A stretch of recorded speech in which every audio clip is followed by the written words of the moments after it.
I empathize with the people that had family members die that day. That could have been any one of us. Those people were just victims of circumstance, and now their family members are left with a bunch of unanswered questions. That could be any one of us. If any one of us was in that situation, we would be doing the same thing. You know, some people were, in a sense, bought off by the settlement money that was paid out to the remaining family members. But there's a small percentage that was not, that continued to fight and to push this issue because they don't want to let it go, because they know that they're being lied to. So it's just, like I said, I'm happy to be a part of it. And, you know, sometimes I get the attitude from people that, hey, you know, he's just an ex-football player. What does he know? And I tell people, fine, don't believe me, don't listen to me, because there are people far more educated in this area than I am who have every bit as much, if not more, skepticism than I do. If you don't want to believe me just because I'm a guy that used to play football, that's fine. Yeah, what about the former German defense minister, the former head of German intelligence, the former Italian president? What about all these thousands of architects and engineers? What about all the police and firemen I've talked to and medics who heard the Building 7 countdown?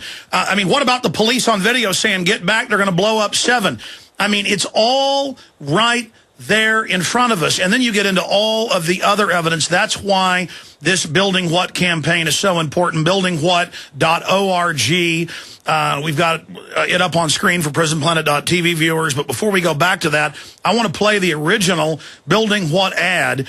And this all started because they were trying to go to the city of New York to have a ballot initiative for a new investigation. They're at the city level of 9/11, and their petitions got thrown out. And the judge said, building what, when they brought up Building 7. So that was the genesis of the Building What campaign. Here is the public service announcement with family members of 9/11 victims. Here it is. I lost my son, my nephew, my uncle, my son on September 11th, 2001. Most people don't know that a third tower fell on September 11th. World Trade Center 7, a 47-story skyscraper, was not hit by a plane. Although the official explanation is that fire brought down Building 7. Over 1,200 architects and engineers have looked into the evidence and believe there is more to the story. Bring justice to my son, my uncle, my nephew, my son, and thousands of others who died on September 11th. Go to buildingwhat.org. BuildingWhat.org, and Mark Stepnoski is going to give $10,000 to this. He hopes that you will match him. I know that I'm going to give a donation today, and again, I get nothing from this except the truth and a future for my children. Mark doesn't. All of this is going for these TV ads. I hope you will give generously, because we have seen a huge effect, because this is very effective. At first, it shows Building 7 falling, something most people haven't seen. The media never wanted to cover it then or afterwards. I mean, you never hear about Building 7 in the media. But it also shows victims. Now, I've had some of the heads of the biggest 9/11 victims' families on the show. I'll get them on about other issues with 9/11. And in every case, I say, what percentage of your group believe it's an inside job? And they say more than half. And I've been on the streets and had firemen and police shake my hand, the majority of them. I've had commanders salute me when I've been down there. The cops know, the firemen know, they know. They're not stupid. They know that they were told the air was safe to breathe, and internally the EPA knew how deadly it was. I mean, they've been fighting for 9 years to block health care for the people down there. It's incredible. Going back to the mechanical engineer, Tony-szamboti. Tony, other points you want to add or that you want to put out here today for listeners? Well, I just wanted to say, I wanted to repeat what I said on Gerardo's show, that there's an absolute proof. You know, I tend to try to follow, and I think what the Building What campaign is doing is, you know, the KISS principle, keep it simple and straightforward. And Building 7 does that. And like I said on Geraldo, it's impossible. It's absolutely impossible. I can't stress that enough, for that building to go in the free fall acceleration in a natural way. For 8 stories, 8 13-foot tall stories, are 105 feet. Because when columns, in a natural collapse, columns would have to buckle.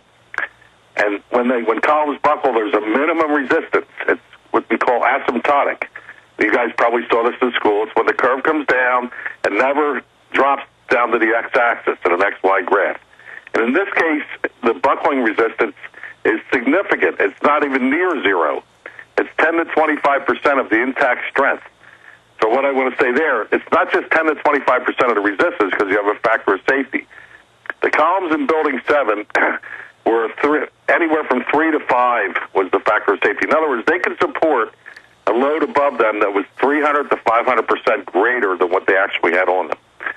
So when I say it retained 10 to 25% of its intact strength, that means even if they were buckling, completely scissor folded, they could still support a load that was 30 to 75% of the load that was on them. That means it can never go to free fall. It's completely impossible. So let's say one level did buckle. It wouldn't have been symmetrical, A. B, you would have had it collapsing in chunks. It would have taken time for each floor to collapse. And there's another area that I know you can quantify. I forget the exact term they use. But the pile was too short. These things had been blown in to manageable sections, just like a controlled demolition. Well, you didn't have a... Yeah. Right. A lot of people say that. What NIST tries to say is that they had an internal failure on the east side. The east penthouse went down, and that internal collapse progressed from east to west completely. And then all of a sudden, the entire exterior shell, which was standing on its own prior to that, comes down in free fall. Well, that's impossible because they try to say, Alex, that it's a multi-story buckle.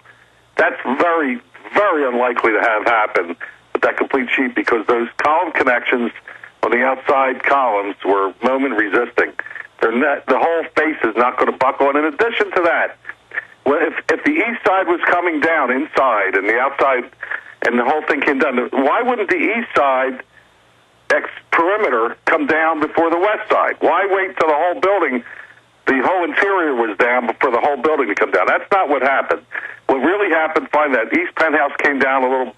That was dropped for some reason. But then the whole interior was dropped just a split second.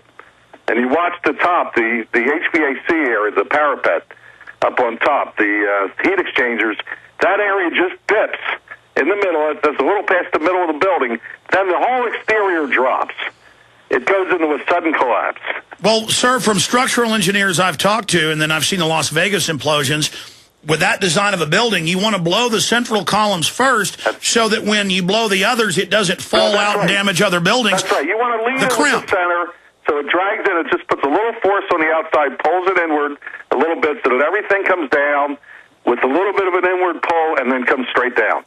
That's exactly why it's done. What you just said is exactly why. Beautiful job. Beautiful job. It would have been, it was, in fact, the largest classical or traditional controlled demolition in history, Building 7. Yeah, I mean, it was a masterpiece. They tried to blow up the Intel building here in Austin. It was a modern building they never finished because Intel had financial problems. They built it in '99, blew it up just a few years ago, and they failed.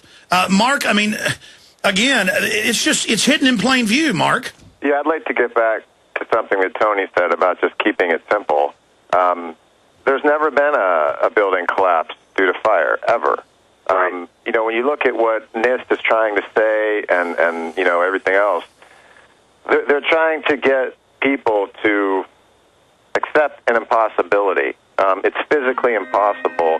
You know, Tony can back me up on this, I'm sure, with a much more educated opinion, but diesel fires that were burning in Building 7 are carbon-based fires. And carbon-based fires cannot get hot enough to melt steel. It's physically impossible. You're absolutely right, Mark. Stay there. Final segment. Man, this hour has gone fast. Folks, be part of this history-making event. Join the team for liberty and the truth. Donate at buildingwhat.org. I'm Alex Jones at Infowars.com. We'll be back with Mark Stepnoski and others.